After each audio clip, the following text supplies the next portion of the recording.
Good afternoon. Thank you for watching our live update for Thursday, February 4th. Today we're in the TV studio as the theater is being used for registration for the vaccine clinic. I have a brief update for you today. Then Chaplain Logan Augustine has a pastoral care update and a poem for us.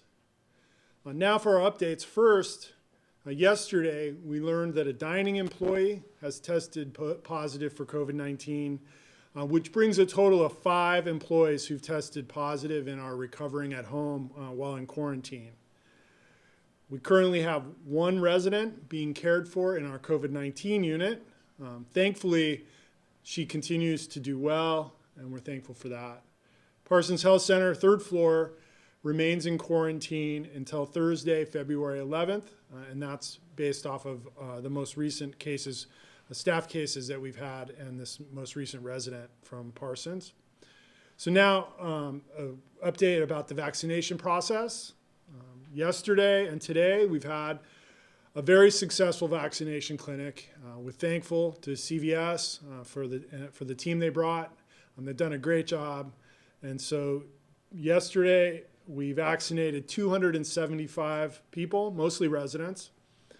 Today, we anticipate around another 200 staff and residents today. And so we're hopeful the number is going to be pretty close to 500 when we're all said and done.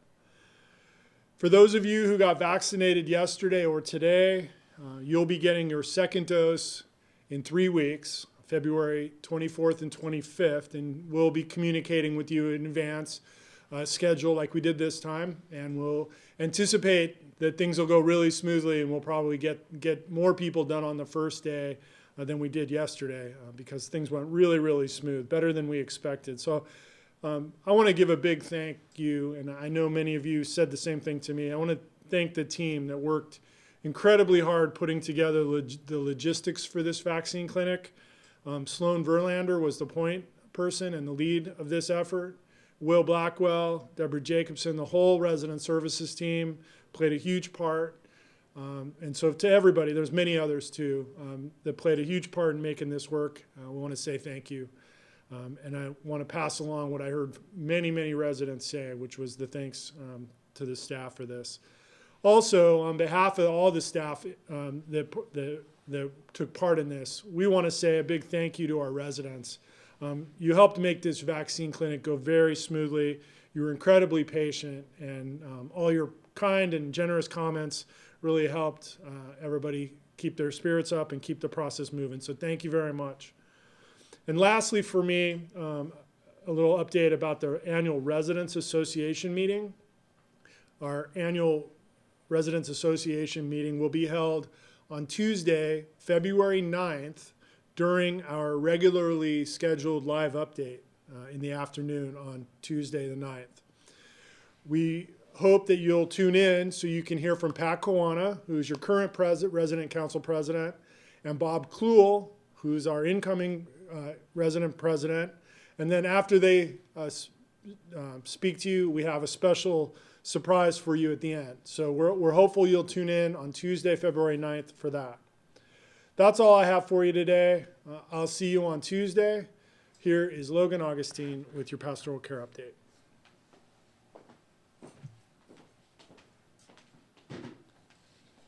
Good afternoon. I'm Logan Augustine in the Pastoral Care Department. I have several updates or announcements for you today. Have you ever wanted to take more time with Scripture on a regular basis? Pastoral Care is offering a weekly online meeting on the topic of spiritual practice.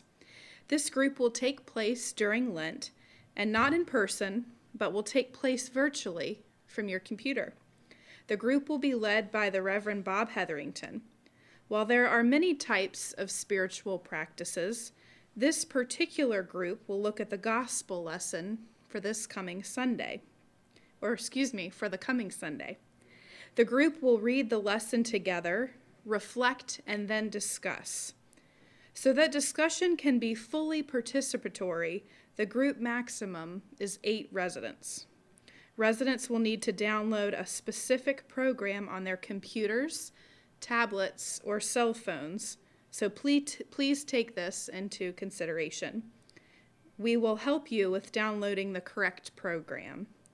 Details about registration will be in next week's Tales newsletter. Our February prayer booklets have been distributed. If you have not received one and would like a copy, please call Vanessa Perry at 1502 or David Curtis at extension 5179. Lent begins with Ash Wednesday, which is on February 17th this year. Our Ash Wednesday service will be aired on TV 970, February 17th at 10:30 a.m. A service bulletin can be found in the February prayer booklet, as well as at the tower and center desks. Due to COVID restrictions this year, we won't be able to offer ashes to our community. However, those who join in by watching the service on TV 970 will be invited to make the sign of the cross at the appropriate time. We hope you will join us for the sacred time as we move into the Lenten season. Speaking of Lent, our annual Lenten Journey booklets will be placed in resident boxes and are available to staff between February 10th and 12th. For 24 years, residents, staff, and friends of Westminster Canterbury have written devotions for our Lenten Journey booklet. This booklet has become a staple of the Westminster Canterbury community, as well as in our wider Richmond community. We distribute the Lenten Journey booklets to many churches in the Richmond area. We are so thankful for each submission and for all of the hard work that our volunteers do to put this wonderful piece together each year. And finally, join us this Sunday for a sermon for every Sunday. It's the 5th Sunday after the Epiphany, and Jim Somerville preaches on the passage from Mark, chapter 1, verses 29 through 39, which tell of Jesus' ministry of healing. So join us this Sunday at 4 o'clock on TV 970 to hear this sermon by Jim Somerville. The following text for today can be considered a prayer or perhaps a poem of wisdom. It is called the Terma Collective. Terma texts contain Buddhist teachings and are intended for troubled times as a source of renewed wisdom and blessings. One of the greatest blessings I've experienced in my chaplaincy training is learning about faith traditions which are different from my own. Learning about other traditions expands my worldview. They help me to understand varying thoughts and ideas, carrying me beyond myself and my own understanding of the divine, thereby connecting me with other people. And they also help me to connect with God in new and creative ways. So hear these following sacred words. May our eyes remain open, even in the face of tragedy. May we not become disheartened. May we find in the dissolution of our apathy and denial the cup of the broken heart. May we discover the gift of the fire burning in the inner chamber of our being, burning bright and great enough to transform any poison. May we offer the power of our sorrow to the service of something greater than ourselves.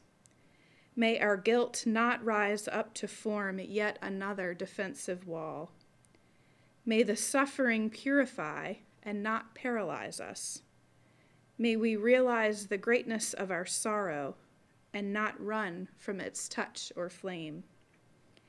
May clarity be our ally and wisdom our support.